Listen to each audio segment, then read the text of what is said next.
함께 말씀 보도록 하겠습니다. 오늘 말씀은 열왕기상 19장 1절에서 18절까지 말씀입니다.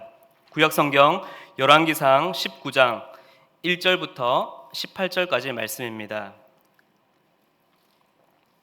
말씀을 제가 봉독하도록 하겠습니다. 아합이 엘리야가 행한 모든 일과 그가 어떻게 모든 선지자를 칼로 죽였는지를 이세벨에게 말하니 이세벨이 사신을 엘리야에게 보내어 이르되 내가 내일 이맘때에는 반드시 내 생명을 저 사람들 중 한 사람의 생명과 같게 하리라. 그렇게 하지 아니하면 신들이 내게 벌 위에 벌을 내림이 마땅하니라 한지라.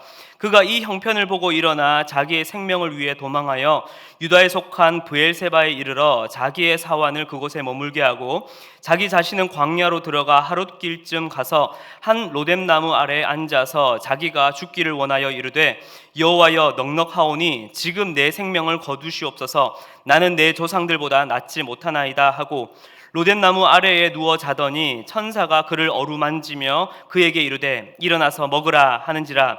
본즉 머리맡에 숯불에 구운 떡과 한 병 물이 있더라. 이에 먹고 마시고 다시 누웠더니 여호와의 천사가 또 다시 와서 어루만지며 이르되 일어나 먹으라. 내가 갈 길을 다 가지 못할까 하노라 하는지라. 이에 일어나 먹고 마시고 그 음식물의 힘을 의지하여 40주 40야를 가서 하나님의 산 호렙에 이르니라. 엘리야가 그곳 굴에 들어가 거기서 머물더니 여호와의 말씀이 그에게 임하여 이르시되 엘리야야 내가 어찌하여 여기 있느냐. 그가 대답하되 내가 만군의 하나님 여호와께 열심히 유별하오니 이는 이스라엘 자손이 주의 언약을 버리고 주의 제단을 헐며 칼로 주의 선지자들을 죽였음이오며 오직 나만 남았거늘 그들이 내 생명을 찾아 빼앗으려 하나이다. 여호와께서 이르시되 너는 나가서 여호와 앞에서 산에 서라 하시더니 여호와께서 지나가시는데 여호와 앞에 크고 강한 바람이 산을 가르고 바위를 부수나 바람 가운데에 여호와께서 계시지 아니하며 바람 후에 지진이 있으나 지진 가운데에도 여호와께서 계시지 아니하며 또 지진 후에 불이 있으나 불 가운데에도 여호와께서 계시지 아니하더니 불 후에 세미한 소리가 있는지라. 엘리야가 듣고 겉옷으로 얼굴을 가리고 나가 굴 어귀에 서매 소리가 그에게 임하여 이르시되 엘리야야 내가 어찌하여 여기 있느냐. 그가 대답하되 내가 만군의 하나님 여호와께 열심히 유별하오니 이는 이스라엘 자손이 주의 언약을 버리고 주의 제단을 헐며 칼로 주의 선지자들을 죽였음이오며 오직 나만 남았거늘 그들이 내 생명을 찾아 빼앗으려 하나이다.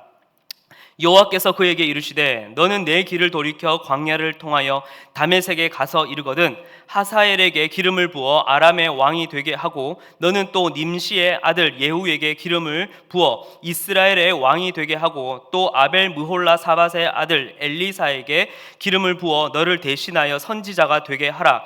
하사엘의 칼을 피하는 자를 예후가 죽일 것이요 예후의 칼을 피하는 자를 엘리사가 죽이리라. 그러나 내가 이스라엘 가운데에 7,000명을 남기리니 다 바알에게 무릎을 꿇지 아니하고 다 바알에게 입맞추지 아니한 자니라. 아멘.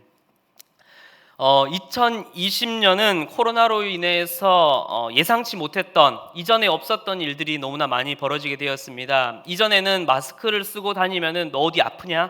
아니면 뭐 감기가 걸렸어? 라고 걱정을 했었는데 이제는 마스크를 안 쓴 사람을 보게 되면 도리어 걱정하게 되고 또 한편으로는 불안해하게 되는 시대가 왔습니다. 또 교회는 기독교 역사 이래 단 한 번도 겪어보지 못했던 예배가 멈추게 되었고 이제는 이렇게 비대면으로 예배를 드리는 것이 거부감 없이 받아들여지는 또 그렇게 이해되어지는 시대를 살고 있습니다. 또 코로나로 인해서 이전에 없었던 새로운 질환이나 또한 신조어도 등장했습니다. 코로나와 그리고 우울감을 뜻하는 영어 단어 블루의 합성어로 코로나 블루라고 하는 이 코로나 우울증, 우울감이라는 신조어도 생겼고요. 또한 이 우울감이 더 극심해져서 분노의 상태가 이르게 되는 말을 코로나 레드라고 칭하기도 합니다. 그런데 이것을 넘어서 미래에 대해서 아무것도 알 수 없고 불안함과 당혹감, 아니 좌절감까지 깊이 다가온 그 마음을 이제는 코로나 블랙이라고 말하는 신조어까지 등장하는 시대를 우리는 살고 있습니다. 2020년 1월 딱 1년 전이겠죠.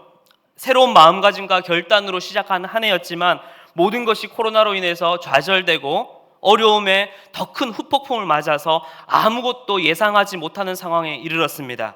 또 2021년도를 맞이하고 있는 이 시점이지만은 매일매일 확진자 수를 보면서 나도 모르게, 아니 너무나 자연스럽게 매일 아침마다 한숨을 쉬게 되고 내일은 조금 더 나아지겠지라고 하는 그 기대감조차 가질 수 없는 깊은 우울감과 절망 속에 우리는 살아가고 있습니다.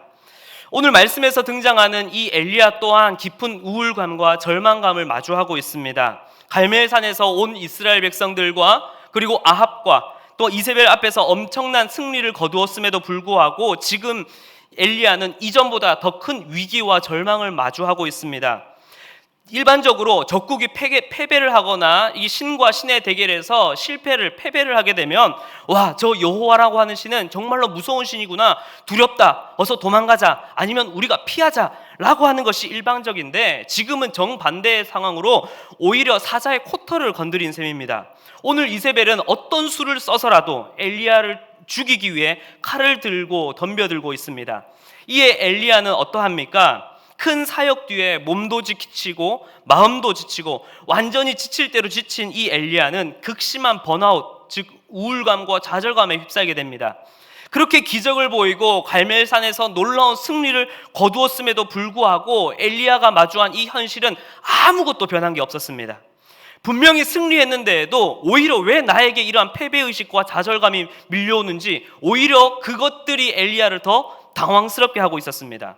그래도 이 정도까지 했으면, 이렇게 내가 지금까지 쌓아왔으면 작은 열매 하나라도, 뭔가 성과 하나라도 있어야 하는데 여전히 엘리야는 혼자서 이 나라의, 그 큰 나라의 왕과 왕비를 대적하며 혼자 싸움을 싸우고 있으니 어찌 절망감과 패배감이 안 들어오겠습니까? 마치 오늘 살아가는 우리의 우울감과 비슷한 것 같습니다. 에휴, 금방 끝날 거야. 날씨 따뜻해지면 다 바이러스는 다 사라져. 기온이 상승하면 바이러스 다 죽어. 라고 한 지가 벌써 6개월이 지났고 한 계절을 돌고 또다시 이제 따뜻한 봄을 기다리고 있는 때에 이르렀습니다. 그래, 주님은 언제나 함께 하시잖아. 그러니까 나는 이 가정에서 우리 가족들끼리 신앙의 중심을 잘 지킬 수 있어. 나는 내 삶에서 승리할 수 있어 라고 자부했지만 우리는 믿음의 가장 밑바닥의 그 현실을 마주했습니다. 그런데도 우리는 여전히 지금도 누구에게 찾아가서 붙잡고 저를 위해서 기도해 주세요, 누군가를 만나서 나의 아픔과 상처를 마음껏 호소할 수도 없고 마음껏 예배할 수도 없고, 그렇게 방에서, 집에서, 가정에서 홀로 고군분투하며 우리는 오늘을 살아가고 있습니다. 이처럼 위기 속에 엘리야는 어떠했습니까? 우리 함께 3절 말씀을 함께 읽도록 하겠습니다. 3절입니다. 시작. 그가 이 형편을 보고 일어나 자기의 생명을 위해 도망하여 유다에 속한 브엘세바에 이르러 자기의 사환을 그곳에 머물게 하고. 아멘. 이전까지 엘리야는 하나님의 인도하심에 따라서, 그 명령에 따라서 움직였습니다. 숨으라면 숨고 도망하라면 도망하며 움직였습니다. 그런데 오늘 말씀에서는 여호와 하나님의 명령이 사라졌습니다. 그리고 3절에서 보게 되면 그 앞에 형편을 보고 일어나라고 이야기를 하고 있는데, 이것을 70인역, NIV, ESV 이 성경의 번역을 보게 되면은 두려워하여라고 번역하고 있습니다. 그리고는 하나님께서 주신 사명보다 자기 생명을 위해 도망을 가게 됩니다. 어디로요?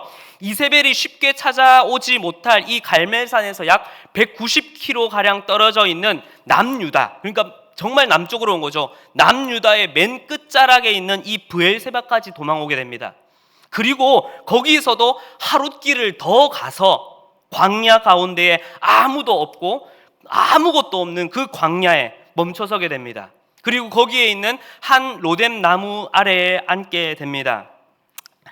로뎀나무는 이 사막에서 자라는 이 관목나무종에 속하는데 이 쌀이나무라고 하죠. 그러한 종류입니다. 그래서 큰 나무가 아닙니다. 우리 사진에서 볼 수 있듯이 아무리 커도 1m, 2m, 너무 커도 한 3m 그 안팎으로 자라는, 정말로 한 사람이 그 옆에서 그늘을 쐬기에도 정말 보잘것없이 작은 나무입니다. 그래서 이 나무는 당시 유목민들이 땔감으로 쓰는 아주 하찮은 나무이고 보잘것없는 흔한 나무입니다. 그런데 지금 몸과 마음이 지치고 너무나 절망과 우울감 가운데 휩싸인 이 엘리야에게는 이 보잘것없는 이 로뎀 나무도 자신에게는 너무나 큰 도피처가 된 것이죠.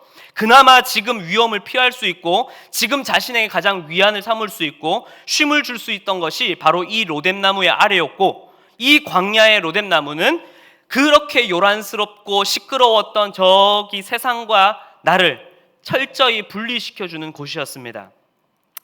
아마 오늘날 우리도 이 로뎀나무 한 그루를 찾고 있는지 모르겠습니다. 도저히 끝날 기미가 보이지 않는 이 질병과의 싸움, 그리고 이 상황 가운데에서 잠시라도 나를 좀 쉬고 조금이라도 위안을 줄 수 있는 그것을 찾을 곳을 우리는 찾고 있는지 모르겠습니다. 코로나 걱정 좀 내려놓고, 경제적인 어려움과 그 걱정 잠깐만이라도 좀 내려놓고 조금이라도 진짜 10분이라도 숨통을 트이고 한숨이라도 좀 쉬고 기댈 수 있는 것을 우리는 갈망하고 살아가고 있는지 모르겠습니다. 그러나 사실 그 로뎀 나무를 찾아서 그 아래에 앉아 있다 하더라도 여전히 마음 한 구석에는 패배감과 절망감 그리고 무기력함이 엄습해오고 있습니다. 아시다시피 엘리야는 살고자 해서 거기를 갔지만 사실 거기서 죽기 위해 간 것이죠. 그리고 그것은 죽음의 자리였습니다. 왜요? 그 나무는 영원하지 않거든요.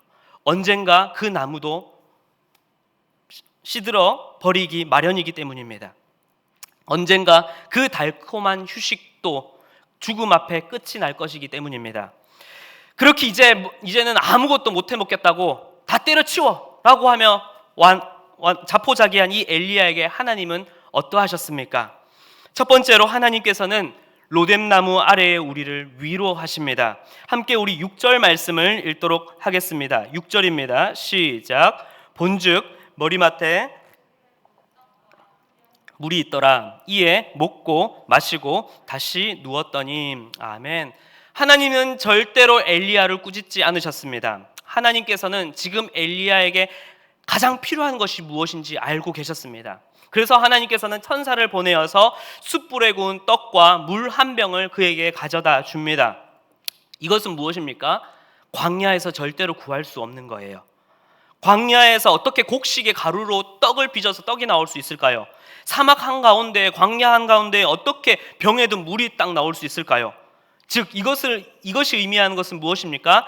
하나님께서는 이 엘리야에게 세상이 줄 수 없는 로뎀 나무에서 구할 수 없는 진정한 위로와 양식을 주시는 분임을 깨닫게 하기를 원하셨던 것입니다. 세상으로부터 채울 수 없고 세상으로부터 나올 수 없는 위로와 회복을 주시는 분이 누구시라고요? 하나님이셨는 것입니다. 그런데 이 떡과 물 한 병은 그저 엘리야의 허기만을 달래는 것이 아니라 그의 심령을 채워주게 됩니다. 무슨 말입니까? 그의 과거를 한번 봅시다. 그리시네가에서 하나님께서는 그 가뭄 속에서도 그리시네가로 이끄셔서 까마귀로 그를 먹이시고 살리셨습니다. 또 사르밧 과부의 그 기름병을 채우셔서 떡을 먹게 하시고 그의 아이와 함께 살리게 하셨습니다. 즉 여기에서 숯불에 구운 떡 그리고 병, 물이라고 하는 것은 바로 하나님의 메시지가 숨겨져 있는 하나의 매개체인 것이죠. 숯불에 구운 떡과 물 한 병은 과거 하나님께서 엘리야를 통하여서 베푸셨던 그 놀라운 기적들, 놀라운 은혜를 떠올리게 하는 매개체가 되어서 이제는 그것이 나를 살리는, 나에게 역사하신 그 하나님이 지금도 여전히 살아계시고 지금도 여전히 역사하고 계신다는 것을 보여주고 있는 것입니다. 그렇게 역사하신 하나님을 떠나서 로뎀 나무 아래에서 그저 일시적인 위안과 위로를 받고자 하는 어리석은 우리에게까지 주님께서는 친히 찾아오셔서 지금 고난과 어려운 시기를 보내고 있는 저와 여러분들을 다시 살리실 것을 우리에게 이야기하고 계시는 것입니다. 그리고 그 은혜로 우리를 다시 위로하시고 그 은혜로 우리를 회복시키길 원하시는 것입니다. 이제는 우리가 그 사랑을 다시 떠올려야 할 것입니다. 다시 그 사랑을 붙잡아야 할 것입니다. 두 번째로 이제 로뎀 나무를 떠나는 엘리야와 그리고 오늘 말씀을 보는 우리에게 하나님께서는 새로운 사명을 주십니다. 우리 함께 8절 말씀을 보도록 하겠습니다. 함께 읽겠습니다. 시작. 이에 일어나 먹고 마시고 그 음식물의 힘을 의지하여 40주 40야를 가서 하나님의 산 호렙에 이르니라. 아멘. 엘리야는 이제 음식을 먹고 일어납니다. 그리고 힘을 얻어서 40주 40야를 가서 바로 하나님의 산 호렙에 이르게 됩니다. 그런데 사실 이 브엘세바 그 끝자락에서 호렙까지는 하루에 이 30km씩만 걸어도 한 10에서 15일, 길어서 15일 안에는 도착할 수 있는 거리입니다. 그런데 엘리야는 어떻게 했습니까? 40주, 40야, 40일 밤낮을 걸어가게 됩니다. 그러면 엘리야는 길치였을까요?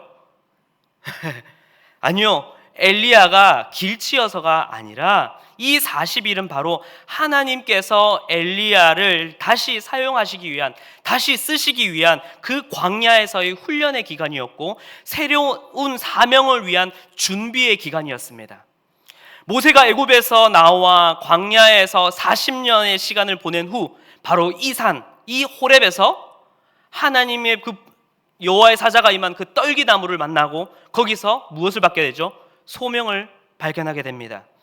또 이스라엘 또한 출애굽 후 광야에서 40년간의 여정 후에 하나님께서 약속하신 그 약속의 땅 가나안에 들어서게 되고요. 예수님께서도 공생의 사역 전에 40일간의 그 기도의 기간을 거치고 난 후에 공생의 사역을 시작하시게 된 것이죠. 즉 엘리야가 40일간 밤낮 주야로 달린 그 시간과 그 기간은 호렙에서 다시 만날 하나님, 그리고 그 하나님께서 주실 사명을 준비하는 준비의 기간, 훈련의 기간이었다는 것입니다. 그렇게 40일이 지난 후에 하나님의 산 호렙에 왔을 때 그동안 멈춰 있었던 하나님의 음성이 들리기 시작합니다. 하나님께서 말씀하시기 시작합니다. 무엇라고 말씀하시죠? 내가 어찌하여 여기 있느냐? 이 말의 뜻은 무엇입니까? 이것은 하나님께서 여호와에게 내가 너에게 불러주신 그 사역지인 북이스라엘 떠나 어떻게 지금 이까지 와가지고 지금 이러고 있느냐라는 메시지 속에 진짜 의미는 무엇이죠? 엘리야의 너의 진짜 사명, 너의 그 진짜 부르심을 다시 찾도록 부르시는 사명의 새로운 부르심인 것입니다. 그러나 엘리야는 아직까지 하나님의 뜻을 이해하지 못하고 있습니다. 그러니 그것을 이해하지 못하니까 어떻습니까? 여전히 브엘세바에서의 그 로뎀 나무처럼 호렙의 한 굴 안에 앉아서 하나님께 대답하고 있습니다. 굴 안에 쪼그려 앉아서 대답하고 있는 것이죠. 다른 선지자들은 다 죽고 저만 남았어요. 이것은 무슨 의미입니까? 조금 더 그 의미를 좀 찬찬히 보게 되면 하나님, 사르밧 과부에게도 제가 그들을 살리고 죽은 아이도 살리는 놀라운 기적을 저는 보았고 그렇게 베풀었어요. 그리고 갈멜산에서 그렇게 놀라운 기적과 엄청난 승리도 있었잖아요. 그런데 주님 보세요. 지금 결과는 뭐예요? 저 혼자밖에 없어요. 그 기적들이 있었지만 결과적으로 아무것도 일어난 게 없고 달랑 지금 저 혼자 있는 게 이게 전부예요. 이게 다예요. 이게 뭐예요, 주님? 이라고 이야기하고 있는 거예요. 그러한 엘리야에게 하나님께서는 어떻게 말씀하십니까?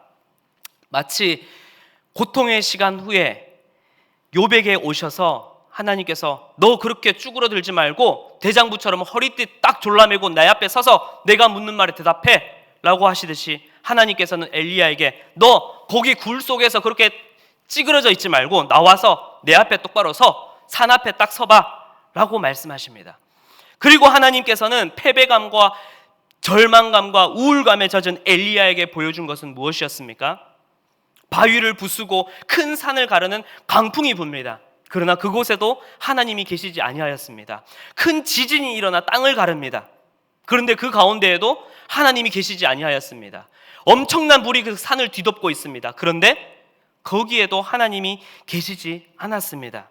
그러나 하나님께서 엘리야에게 찾아오신 것은 그 모든 것들이 다 그치고 세미한 소리로, 세미한 음성으로 하나님께서 엘리야에게 찾아오십니다.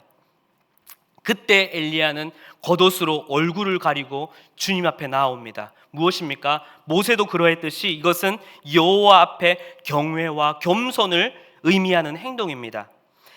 여전히 똑같은 엘리야의 대답이 이어졌지만 하나님께서는 이미 앞선 그 놀라운 일들로 엘리야에게 이미 말씀하고 계십니다. 무엇입니까? 지금 엘리야가 걸어온 그 여정들을 바라보게 되면 엄청난 기적들로 날마다 휩싸였습니다. 놀라운 기적의 일들이 가득했습니다. 그런데 여전히 세상은 바뀌지 않았고 여전히 결과는 없었고 여전히 홀로 남은 그것을 바라보게 됩니다. 그러니 엘리야는 당연히 좌절감에 휩싸인 것이고요. 그러나 하나님께서는 구약의 어느 기적처럼 여느 기적처럼 강한 바람, 지진, 불을 임하실 수 있는 분이시지만 그러나 꼭 그렇게만 역사하시는 분이 아니시라는 것을, 그리고 더욱이 지금 좌절과 패배감 속에 휩싸여 있는 엘리야에게 보여주고자 하시는 말씀은 또 다른 메시지가 있었음을, 또한 그렇게 말씀하시고자 함을 이야기해주고 싶은 것이었습니다. 무엇입니까? 지금 엘리야가 그전까지 마주한 이 엄청난 기적들을 일으키고 나서 그는 절망 가운데 휩싸인 거였어요. 당연히 그렇게 하면 변할 줄 알았죠. 당연히 이렇게 하면은 세상이 변할 줄 알았어요. 다 하나님을 믿을 줄 알았어요. 그런데 아니었어요. 그렇기 때문에 힘들었던 것이었어요. 그런데 하나님께서는 그 모든 것들이 없어도 지금 설령 세상이, 지금 너가 마주한 북이스라엘이 너를 죽이려고 요란함과 혼란함 가운데 너를 휩싸고 그렇게 엄청난 강풍처럼 너의 삶 가운데 밀어친다 하더라도 엘리야, 너는 그 변화와 그 혼란함 가운데 도취되지 말고 그 속에서도 내 음성에 집중해. 내 세밀한 음성만 듣고 그것에 귀를 기울이고 나와. 내가 너를 인도해 줄게. 그것을 약속하고 계시는 것입니다. 그리고 하나님께서는 엘리야에게 뭐라고 말씀하십니까? 우리 15절, 우리 상반절까지 말씀을 한번 읽도록 하겠습니다. 15절 상반절까지입니다. 시작. 여호와께서 그에게 이르시되 너는 내 길을 돌이켜 광야를 통하여 다메섹에 가서 이르거든. 뭐라고 말씀하십니까? 다시 돌아가. 거기 있지 말고 다시 돌아가라고 이야기를 하십니다. 어디로요? 내가 죽을까 두려워하였던 그곳, 지긋지긋했고 도통 변하지 않을 것만 같은 그 문제의 땅으로 다시 돌아가라고 이야기를 하십니다. 그러나 하나님께서는 그 길을 나아가는 엘리야에게, 엘리야 너에게 하나님의 놀라운 계획하심으로 내가 너와 함께 할 것이고 너가 앞으로 만날 그 모든 인물에 대한 놀라운 계획을 나는 준비하고 있어. 그러니 너는 내 음성에만 귀를 기울이고 가라고 말씀하십니다. 바로 새로운 사명의 길로, 새로운 역사의 시작의 걸음으로 엘리야를 인도하시는 것이죠. 그리고 그 역사 가운데에서 하나님께서는 그 엘리야를 사용하셔서 새로운 역사를 쓰실 것이고 그 역사를 이루실 새로운 사람들을 세우실 것을, 새로운 사명자들을 또다시 일으키실 것을 약속하고 계시는 것입니다. 마지막 세 번째이자 결론입니다. 이번에는 우리 마지막으로 함께 따라해 볼까요? 우리의 답은 로뎀나무가 아닙니다. 엘리야가 있어야 할 곳은 고단스러운 인생의 잠깐의 달콤함을 주는 로뎀나무도 아니며 이세벨의 칼을 피할 수 있고 당시 거룩한 성지라고 불리웠던 남유다의 브엘세바도 아니었습니다. 더욱이 역사적으로도 놀라운 기적과 이적, 그리고 하나님의 임재가 있었던 호렙도 아니었습니다. 엘리야가 있어야 할 곳은 그를 가장 두렵게 했고 절대로 돌아가고 싶지 않았던 그곳, 그러나 하나님께서 그를 부르시고 함께 하시겠노라고 약속하셨던 그 사명의 자리, 그곳이 바로 엘리야가 있어야 할 곳인 것입니다. 사랑하는 성도 여러분, 우리가 있어야 할 곳은 로뎀나무 아래가 아닙니다. 또 내 신앙에 안정감을 주고 신앙에 안위를 주고 내 신앙을 막 복돋아 줄 것 같은, 여기선 내 믿음 정말 잘 지킬 수 있을 것 같아 라고 생각하는 교회도 아닙니다. 지금 저와 여러분은 다시 세상으로 나아가야 합니다. 세상의 문제와 갈등 속으로 들어가야 합니다. 때로는 그곳이 부부싸움을 했던 부부와 내 가정의 자리일 수도 있고요, 내 자녀와 다투었던 그 자녀와의 만남의 자리일 수도 있고요, 또 코로나로 인하여서 어려워진 내 직장과 내 일터일 수도 있습니다. 또 관계의 어려움 때문에 에잇 몰라 하고 뛰쳐나왔던 다락일 수도 있습니다. 하지만 그 자리가 너무나 가기 싫고 두렵고 무섭고 또다시 넘어질 것 같더라도 우리는 하나님께서 우리에게 맡겨주신 그 자리로 돌아가야 합니다. 네, 맞아요. 세상은 이세벨처럼 여전히 칼을 들고 우리를 죽이려 달려들 거예요. 우리를 무너뜨리려고 할 거예요. 그러나 우리는 죽음이 두려워서 살고자 로뎀나무 아래에 그 죽음의 자리로 가는 자가 아니라 죽음의 자리로 나아가 도리어 죽음을 생명으로 바꾸신 예수 그리스도 그 이름에 의지하여서 나에게 허락하신 그 사명의 자리, 나의 가정, 나의 직장, 나의 일터, 코로나로 인하여서 무너진 이 현실, 그리고 어려운 그 이웃들에게 주님과 함께 손잡고 그 어려운 길을 다시 나아가야 한다는 것입니다. 그리고 지금까지 나를 먹이시고 기르시며 떡과 물로 나를 먹이셨던 그 하나님의 은혜를 기억하며 새롭게 마주하는 2021년도를 나아가야 한다는 것입니다. 말씀을 마무리하겠습니다. 우리 만주 부탁드리겠습니다. 사랑하는 성도 여러분, 때로는 주님께서 나를 광야로 부르셔서 고난과 어려움 속에 정말로 외롭게 두시는 것처럼 느껴질 때가 있습니다. 주님, 내가 주님 믿고 그렇게 열심히 달려왔는데 왜 이렇게 어려움을 주십니까? 왜 열심히 달려왔는데 도리어 이 코로나 때문에 역풍을 맞아서 쓰러져야만 합니까? 그렇게 우리 가게가 망해야만 주님 속이 시원하겠습니까? 도저히 못해 먹겠습니다. 그냥 저 로뎀나무 아래로 돌아가겠습니다. 그렇게 외칠 수도 있어요.